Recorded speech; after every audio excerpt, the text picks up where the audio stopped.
معامله بكين يا قمتانمي بيكا باشا حبيبي سبي مفروش حاوية بانزا بانزا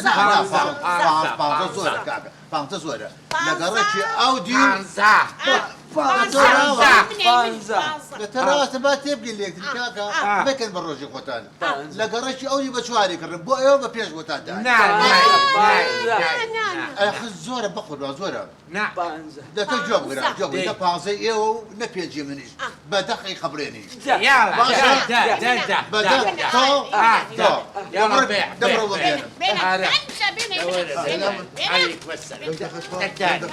السلام عليكم. عليك السلام بخير أول شيء موضوع والله أود دباكرين دبي نكرين حاوية أخبارك اللي أنا بس أنا كري الشيء كرم بدأ هذا اللي أنا بدأ يعني زي كمش همانا حتى أنا زي أخي ودرك هاتوا من بنو اللي تام ورق نعم والله حد بتكي انت تبقي لو شيء مثلا ياخذ هي ما عمل يمكن يقدر باش قبول باش بدك باش مش حاجه او حيوان يا قربان يا ما حاوية بان هي يعني كومبانيا هي اللي خدها قررت كل مرة يا ما حاوية خمان هي زيادة أفضل بدك باش يقدر يعني هاوي من ده يعني امان ايدي زين لا نفسي يا ما نايزي عيبة يا ما بدومانة استوى شو من هاوي داني امان بيدي زي قربان ما زين قريج شويه كوي او قريج سيتك انا سيدي قال لي اوردر منية ما الله بيوصلش اللي من سوى شيء ماشي ازاني شلون ام بلان من سقط هي الاخوت لازم بتشتو كومبانيا بلاني كداني لا موضوع اما خول يعني اقرين زبل اي كريد لاخوتان اما لا موضوع زبل اي كريد لايوا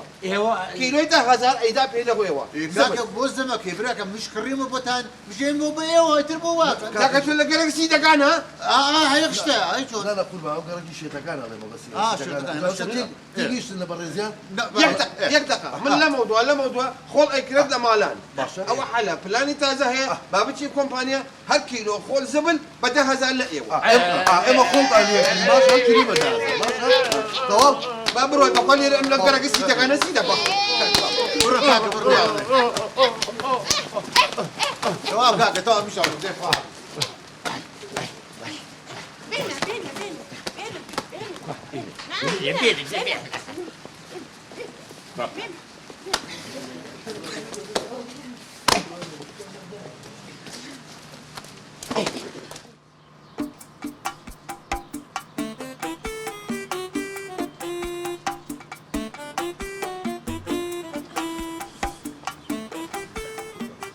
سيارة كومبانيا؟ والله قربان سهري كومبانيا وراسي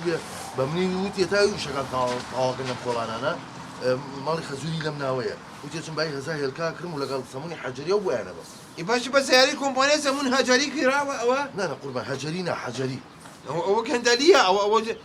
هيز وايزنية او وستان طبيعيه كل اللي وستان طبيعيه يعني اللي قال شيء تقاني عندي عادية وستان لا قربان شي تقانا سيتك كل مشي تقا شي تقانا انا والله ايه سيتشيب كان يعني يما سيارة كومبانيا انا يبقى تكسيب ورونا ولا كومبانيا بخواتي هتا ايش ما لمنا ابي ببي الصورين وهتا زي نزل من سقطها هي ديال الامبلان لمن يا قالك شيء تقانا مش سقطها بلان انا بلان بغوري بزو بلان بغوري يتو سيارة كومبانيا زو بخواتي بتليفون بوكا زو يتو يت قربان يتو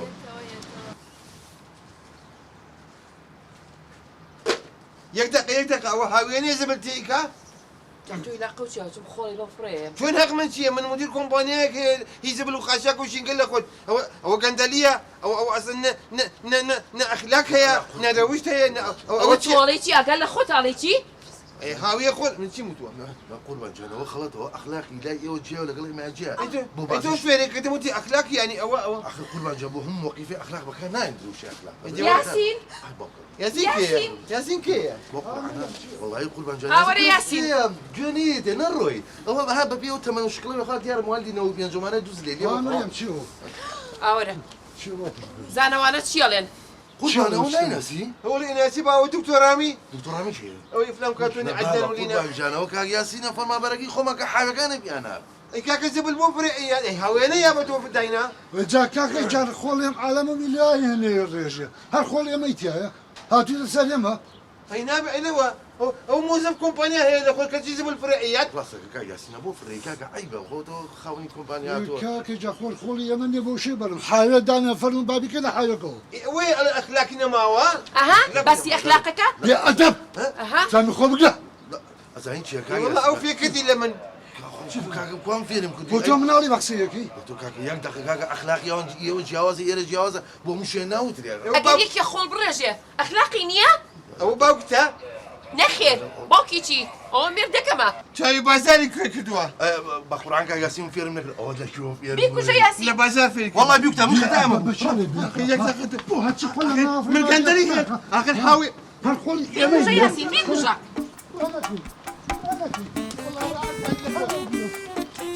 واسف قوي وانا كي واسف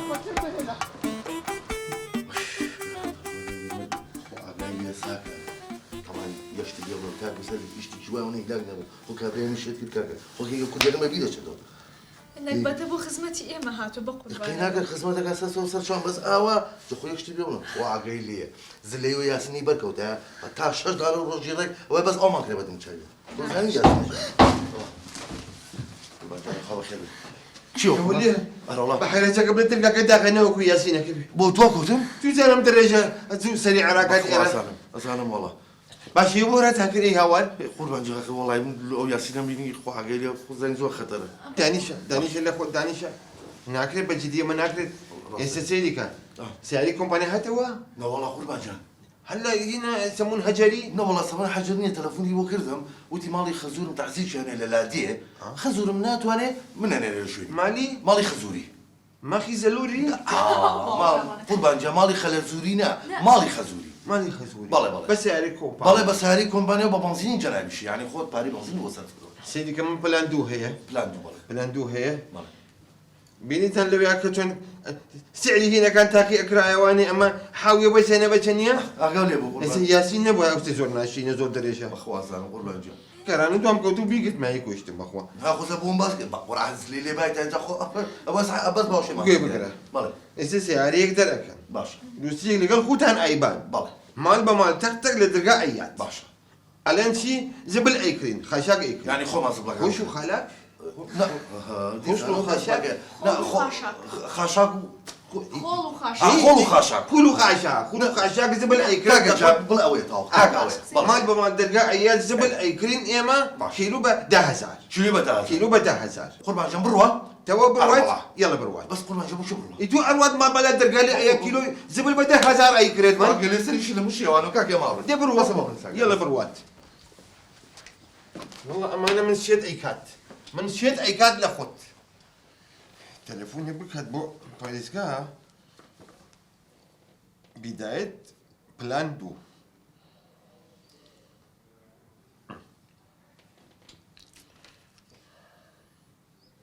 الو جناب باريسكا باشي سوباز هي لخوت ايكات والله من زوزو مرتاح تو زور جواني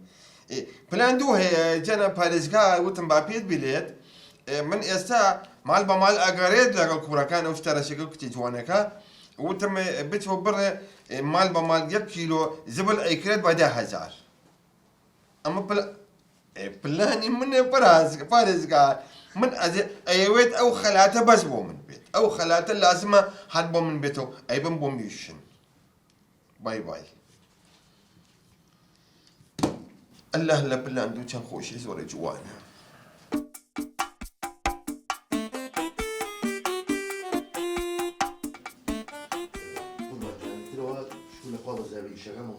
بلان كان هم مزبوطين مضبوطين ما يك حفتها خلو خشاكو هم بويا بله يعني بچن بحفتها وازو زين شي قربان جا خو خولك زوره جا زوتر يعني انا شلون خولك بباريا اما جواتي ام باري زو بس ما دام ده يا سيدي انا يا سيدي اوكي وانا كاك مدين كي كورا قربان جاني هوا فرياكو تيا كورا وها قرقي سيتاكان كورا بلا مشي تيكا قرقي سيتاكان من ليره سيتك لا انا بابا سيتاكان يلا بيتك وتيا شلون واحد اسلوب لازم اخوت هبيه هكا يا واش بلا يا واش لازم كاكا يا وا پارەم بەرێ يلا فارا همو يخول بونێکی زۆر ولا ناخۆش تو خلا برنا خوارا كاكا وشو همو يخول هل همو يخول اما من 20 كيلو 200,000 من یەک دەقە بینوسێ لە خۆت بينو سلاخو 20 کیلۆ 20 كيلو 200,000 يقدر ئام كاكا 10 کیلۆ 10 کیلۆ 10 كيلو 3000 3,000 تو چەند کیلۆیە 140 كيلو باوکر ئەوشتە بچووکە 140 کیلۆ هەڵگێتووە لا لا لە قربان يا صوتي اوين الله 140 كيلو 14,000 لا لا صوت كيلو يا باي شو هذا عكس كل مش إيه. شو هذا كيلو باي صوت لزار يعني ئێستا هەموو پارە ئێوە توفى على من يلا یەک دەقە ئەگەر روخسەت بان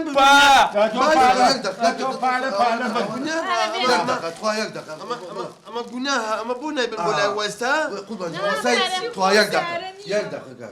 قربان يا شيلوي بووم بۆ لە وەستا گوناهە قربان يا ساي شي خو بيشي دانك مش نيو صار نه ماڵی بخونەگە دکتۆر لە منی او زين شو قربان جان اما احتمال باشي كم درامج اجاك تو حلي شي باش لا يا ابو باشي بعد لا ولا لا قاموس من هي ام هناك هي خيال تمر به هالقريه اخي ده قربان جان خيال شمر اي هوار ولا التي بشوش يا قلب ومنا جو خيال شمر خو والله خيات سما خيات سما سما. ترشا خيات باش يك دقيقه وهم فارق يك دقيقه بروسات من اقل بيدك من يك تليفون ابو فارس قال من ايش كما هي بلانك يزو ضرور هي بيكات شق ما ككر يك دقيقه باش هيك ثانيه اها بي كوايت الو فارس كاكا من زو سباز اي كاد لخوت من بلانكانم همو فشل هنا لخوت من ممنوع ابد اگر يقبل الطياره ببرد بقرد ابو ميشن خلاتك ايش بوخو تاني بارا